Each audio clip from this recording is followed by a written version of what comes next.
birinci kütləli cismə təsir edən əvəzləyici qüvvəni tapası olsaq, M1-i nə etməliyik? M1-i vurmalıyıq A-ya, bərabərdir. A-nı gətirib qoyuram yerinə. Onda nə baş verir?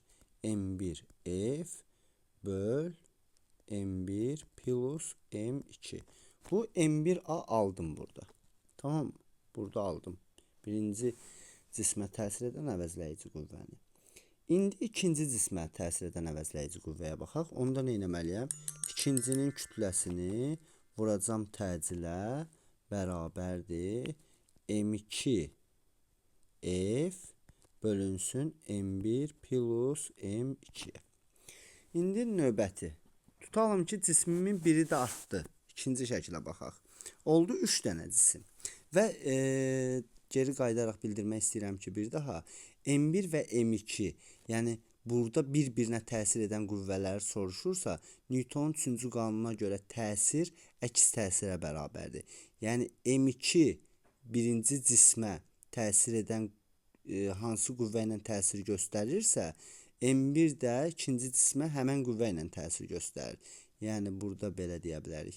F2 1 bərabər olur F1 2-yə. Yəni Newtonun 3-cü qanununa görə təsir əks təsirə bərabərdir. Yəni F2 1 modulda bərabərdir F1 2-yə. Təbii ki, qiymətcə bərabər istiqamətcə əks qüvvələr təsir göstərir bir-birinə.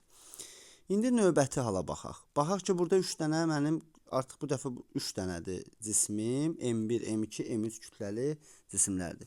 Bir F qüvvəsindən itələnir cisimlərimiz. Təbii ki, yuxarıdakı kimi yenə ümumi A nəyə bərabər olur? Yəni sistemin təcilini tapası olsam, A bərabərdir F bölünsün M1 plus M2 plus M3-lə tapa bilərəm. İndi mən birinci cismə təsir edən əvəzləyici qüvvəni necə tapa bilərəm? Vuracam M1A bərabərdir. Birinci cismə nələr təsir göstərir? Təbii ki. Birinci cismə təsir göstərir M2 ilə M3 əksinə təsir göstərir də. Yəni siz burada görə bilərsiniz. Buna bir F1 məsələn təsir göstərir. Bu da bu birisinə təsir göstərir. Buna bir F2 təsir göstərir. Buna da bir F2-yə bərabər olur Newtonun 3-cü qanununa görə. İndi M1A-nı tapsam nə olacaq mənə? Mənə verəcək M2 plus M3 vurulsun F-ə bölünsün M1 plus M2 plus M3.